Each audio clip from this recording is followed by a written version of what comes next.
ನಮಸ್ಕಾರ ಎಲ್ಲ ನನ್ನ ಫಾಲೋವರ್ಸ್ಗೆ. ಇವತ್ತು ನಾನು ಬೆಳಿಗ್ಗೆ ಬೇಗ ರೆಡಿಯಾಗಿ ಅತ್ತಿಬೆಲೆ ಬಸ್ ಸ್ಟಾಪಿಗೆ ಹೋದ್ರಿ. Always late. ನಮ್ಮಮ್ಮ ಮತ್ತು ನಮ್ಮ ಶಿರು ಬಸ್ ಸ್ಟಾಪಿಗೆ ಬಿಡಕ್ಕೆ ಬಂದರು. ಏನು ಗುರು ಅತ್ತಿಬೆಲೆ ಬಸ್ ಸ್ಟಾಪಲ್ಲಿ ಬಸ್ಸಸ್ಸು.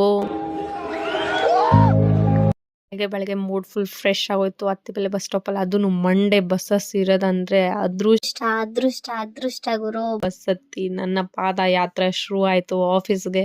ಹಂಗೆ ಆಫೀಸ್ಗೆ ಹೋಗೋವಾಗ ಗಣೇಶನ ದೇವಸ್ಥಾನ ಮತ್ತು ರಾಘವೇಂದ್ರ ಸ್ವಾಮಿ ದೇವಸ್ಥಾನಕ್ಕೆ ಕೈ ಮುಕ್ಕೊಂಡು ಹೋಗೋಣ. ಇವತ್ತು ಬೇರೆ ಮಂಡೇ ಎಲ್ಲ ಚೆನ್ನಾಗಾಗಲಿ ಒಂದು ವಾರ ಅಂತ ಗಣೇಶನ ದೇವಸ್ಥಾನದಲ್ಲಿ ಕೈ ಮುಕ್ಕೊಂಡು ಮಂಗಳಾರತಿ ತಗೊಂಡು ರಾಘವೇಂದ್ರ ಸ್ವಾಮಿ ದೇವಸ್ಥಾನಕ್ಕೆ ಹೋಗಿ ಕೈ ಮುಕ್ಕೊಂಡು ಅಲ್ಲೂ ಮಂಗಳಾರತಿ ತಗೊಂಡು ತಿರ್ಗಾ ನನ್ನ ಪಾದಯಾತ್ರೆ ಶುರು ಆಗುತ್ತೆ. ಎಲ್ಲ ನಡ್ಕೊಂಡು ಹೋಗ್ತಾರಾ ಅಥವಾ ನಾನೇ ನಡ್ಕೊಂಡು ಹೋಗೋವಾಗ ಇಷ್ಟು ಬೇಜಾರಾಗುತ್ತಾ ಅಂತ ನನಗೆ ಕ್ವಶನ್ ಮಾರ್ಕು. ಆದರೆ ಏನು ಮಾಡೋದು, ಬಸ್ ಸ್ಟಾಪಿಂದ ಕಂಪ್ನಿಗೆ ಹೋಗ್ಬೇಕಂದ್ರೆ ನಡ್ಕೊಂಡು ಹೋಗ್ಬೇಕು. ಕಂಪ್ನಿ ಒಳಗಡೆ ಬಂದರೆ ಮದುವೆ ಆದಮೇಲೆ ತಾಳಿ ಎಷ್ಟು ಮುಖ್ಯ ಅಷ್ಟೇ ಕಂಪ್ನಿಗೆ ಹೋದ್ಮೇಲೆ ಐಡೆಂಟಿ ಕಾರ್ಡು ಮುಖ್ಯ ಗುರು. ಏನು ಐಡೆಂಟಿ ಕಾರ್ಡ್ ಇಲ್ಲ ಅಂದರೆ ವಾಚ್ಮೆನ್ ಬಿಡಲ್ಲ, ತಾಳಿ ಹಾಕೊಂಡಿಲ್ಲ ಅಂದರೆ ಮನೆಯವ್ರು ಬಿಡಲ್ಲ, ಏನು ವ್ಯತ್ಯಾಸ ಇಲ್ಲ. ಈ ಐಡೆಂಟಿ ಕಾರ್ಡ್ ಎತ್ಕೊಂಡು ಬಂದಿಲ್ಲ ಅಂದರೆ ಆ ವಾಚ್ಮೆನ್ ಒಳಗಡೆ ಬಿಡಲ್ಲ. ಫಸ್ಟ್ ನಾವು ನಮ್ಮ ತಾಳಿಯನ್ನು ನಮ್ಮ ಕತ್ತಿಗೆ ಹಾಕೊಳ್ಳೋಣ.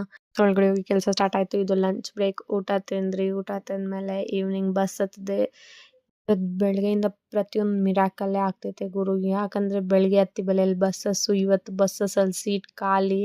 ನಮ್ಮ ಅತ್ತಿಬೆಲೆಗೆ ಬಂದಮೇಲೆ ನನ್ನ ಶಿರು ನನ್ನ ವೆಲ್ಕಮ್ ಮಾಡ್ದ. ಇದು ಬಂದ್ಬಿಟ್ಟು ನನ್ನ first vlog and keep supporting me. Thank you everyone. ನನ್ನ ವಿಡಿಯೋನ ವಾಚ್ ಮಾಡಿದ್ದಕ್ಕೆ ದಯವಿಟ್ಟು ಫಾಲೋ ಮಾಡಿ.